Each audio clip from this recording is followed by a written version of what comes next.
xəstəliyinə qaçınmalıyıq. Bəs kimlərdir bu profilaktika verəcəyimiz qruplar? Yüksək və orta risk qrupuna biz profilaktika verməmiz gərəkir. Bunlar yüksək qrupa daxil olanlar, protez ürək qapağı olanlar və ya qapaq bərpasında protez materialı istifadə olunan xəstələr, daha əvvəl infektiv endokardit keçmişi olan xəstələr həftəyə tamamlayaraq kəsdik. Və bu arada qan kültürü negativliyi də təbii ki gördük. Nəticə olaraq infektiv endokardit proqnozu ağır seyr edən və mortallığı yüksək olan bir xəstəlikdir. Bu səbəbdən profilaktik antibiotik başlanması önəmlidir. İnfektiv endokardit profilaktikası üçün çalışma məqalə gördüm.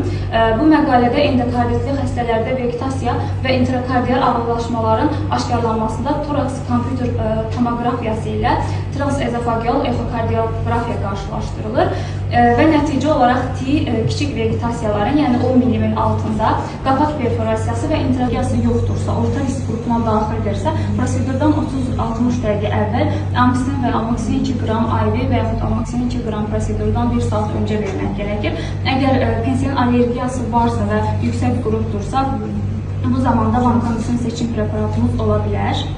3-lərdən 62-yə qədər geriləyib, HSC47, leykositlər 5.8, NR 1.77, PT 22.9, APTT 46, toraks kartesi normal, tam abdomen özisi normal, PT 263, sidiyin ümumi analizi normal, sidiy əkilməsi tamiz və qan əkilməsində MSSA görürük. Bir patoloji dəyişiklik aşkarlanmır.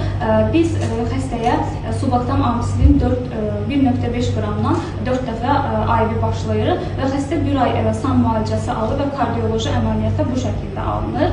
Xəstə bizə gələndə göstəriciləri neytrofil hakimiyyətli leykositoz görürük. CRP 233, HSC-də gücsüzlük olduğu üçün də bir IV kontrastlı kranial MR istəyirik. Xəstənin sərhəd öyküsü yoxdur, həşərat dişləməsi, heyvanlarla təmas keçmişi yoxdur. Çiğ süd və süd məhsulları plevrit diaqnozu qoyularaq meropenem 1 qramdan 3 dəfə olacaq şəkildə müalicə təyin edilir. Xəstə bura qədər bizə kimi keçdiyi yollar və aldığı müalicələrdir. Buradan sonra artıq xəstə bizə başvurur. Qızdırma, halsızlıq, nis pozuntusu, hər iki sol ətrafda gücsüzlük və hərəkətsizlik bir qəlbi zamanında eşitmək həyat boyu iz buraxar. Vaxtında düzgün diaqnoz və müalicə hər bir xəstənin hekayəsində önəmlidir. Təşəkkür edirəm.